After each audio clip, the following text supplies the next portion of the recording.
Hello, CryptoChow94 here with another console review. Now, I know I'm a bit slow on making videos, but I figured today I should, considering I've gone over the 500 subscriber mark, and I really should consider making more videos. So, I am going back to my very first console I ever played, at least from what I remember as a child, and that was the N64. Now, the N64 really brought me into video gaming. It really did. My dad owned this console, bought it years ago, and I must say, it is a damn joy to play. Um, this is the original. I never bought anything new on it. It's the only thing new I had to buy for this thing was the expansion, which it had the original. And really, if you're gonna get an N64, get this. Trust me, it'll save you so many problems in the long run, especially with the games that come with it. Some damn good ones that you really want to try, especially if you're a Legend of Zelda fan, which I will get into that.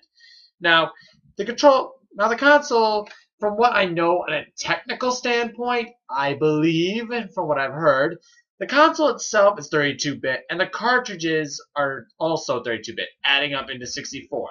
That's what I've heard, but whether or not that's true or not, I have no idea. I don't know. If anyone wants to correct me, they can in the comments down below.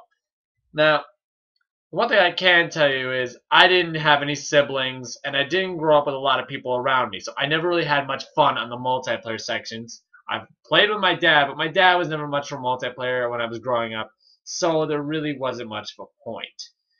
Now, well designed on this console.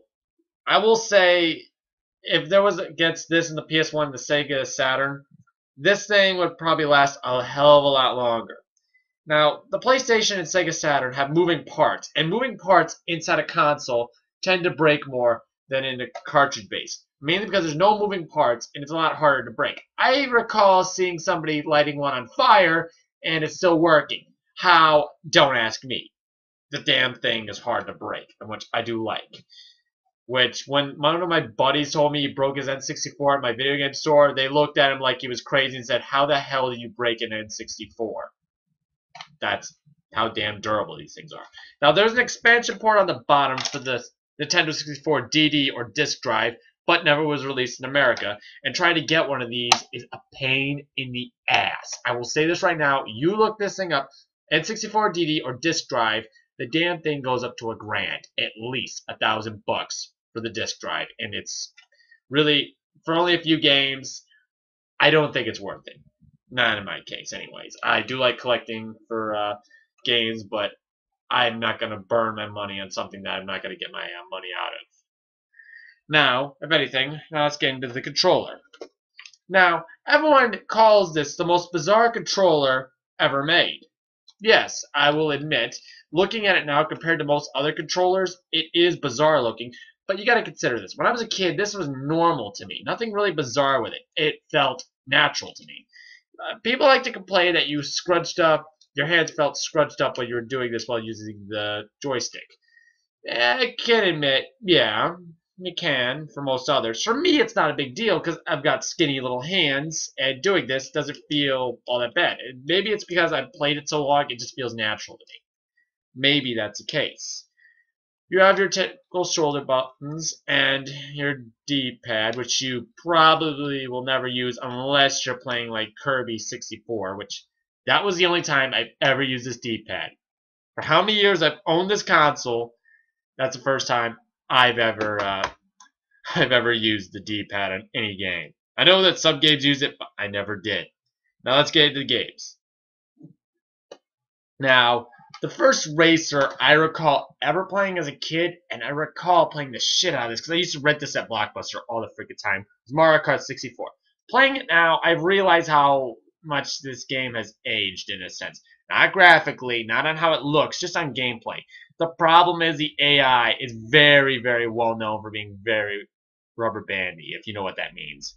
Because if you knock one driver out, they'll just come right back. I swear, like under a minute. It can be a royal pain. If I had my capture card working properly, I would love to review it, but you know the general gist of that story. The game I know I played the most out of on my N64. This game was the reason I bought a 3DS. I know you're thinking Legend of Zelda. I also bought that for the reason of that. But I'm talking about Star Fox 64. I played the shit out of this. And when I heard that there was going to be a 3DS re-release of this handheld, you got me. You got me. I am a big Star Fox fan. Hell, to be frank and honest, I haven't hated any of the Star Fox games like most other people do. Adventure, I liked. Assault, and Command, I had no issues with them. I don't see what was so wrong with the games, in my opinion. Now, this game, I could tell you, I must have put at least 100 hours into this damn thing. I must have, at least back when I was playing this. And really, if you're getting an N64, get Star Fox 64. As corny as the name, I don't know. That was the one thing about the N64. They always like to name it 64 this. It was like that with the Super Nintendo, Super Metroid or some shit. Now, I'm gonna have to talk about this. There's no doubt about this. Legend of Zelda Ocarina of Time. That was another reason why I bought the 3DS. When I heard they were making a 3 re-release of that, I'm thinking, hell yeah! And with Kid Icarus getting a new game, perfect. Luigi's Mansion 2, you got me. Seriously. Legend of Zelda Ocarina of Time, to me, it was the first Legend of Zelda I ever played growing up. I got this at Christmas because my parents knew I was a game collecting at the time, so they got this game, and really worth it. Really is a damn good game, and should be one of the first games you should ever play for Legend of Zelda. Now, it's not hard to get a hold of this. You probably get this on Virtual Console for the Wii, so if you're just trying to get a Legend of Zelda, try Ocarina of Time. Or if you just want to try the old school ones, try Link to the Past. That's my own opinion right there. Now, while I'm on the topic of Legend of Zelda, I did also get this in the mix, Majora's Mask. For the longest time, I couldn't play this game because, well, I didn't have the expansion pack.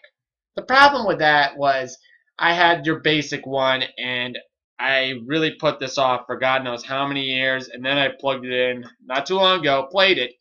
I didn't find my enjoyment as much as I did in Ocarina of Time. I do like the game. It does have the feel. It has my favorite rendition of the Legend of Zelda theme on here, but I think it's a damn good game. But really, it's not exactly my favorite Legend of Zelda game out there. But it's aged better than the first Legend of Zelda. I will say that. And my favorite racing game on the N64, F-Zero X. What can I say? This is like one of the only games I ever played on Expert to get through. Now, I play games that have fun.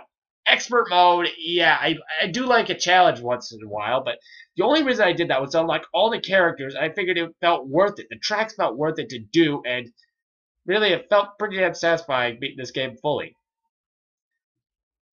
Really, in all honesty, it is my favorite F-Zero game. Everyone usually likes to say the original or GX, but me, I'm more for F-Zero X.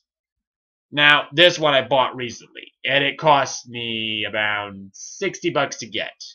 About the cost of a typical Xbox 360 game, and that's Conker's Bad Fur Day. The neat part is, gave me a little case with it too. That was also neat. I never get the manuals for these damn things because they always get rid of them, which is a neat little thing. You rarely get these, especially if you're buying on eBay. Conker's Bad Fur Day, another game I think you need the expansion pack for, but I had the expansion pack at the time when I had this, so I never unplugged it. I didn't really think. I've heard you don't need it to play this game, but I don't know. I don't know how that would turn out, and I'm not sure if you need it or not. So I'm grateful that I do have an expansion pack for my N64 now. I know somebody who got theirs like $10 a yard sale with an expansion pack. Lucky bastard. Anyway, the last game I'm going to be talking about is South Park, the first-person shooter. Now I'm going to make this quick. This was the first, and excuse me if this comes out as kind of a pun, my first-person shooter game I ever played. This really got me into this, and really got me into the South Park series when young, and they never let me play this game again because I like to quote shit when I was a little kid. It's where I learned a lot of my swear words. I will say that right now. I don't recommend this game to everyone, but to me it was a childhood experience. But I better cut this thing off short, so please comment or subscribe. You have a good console. Try it out. It's damn good. I guarantee.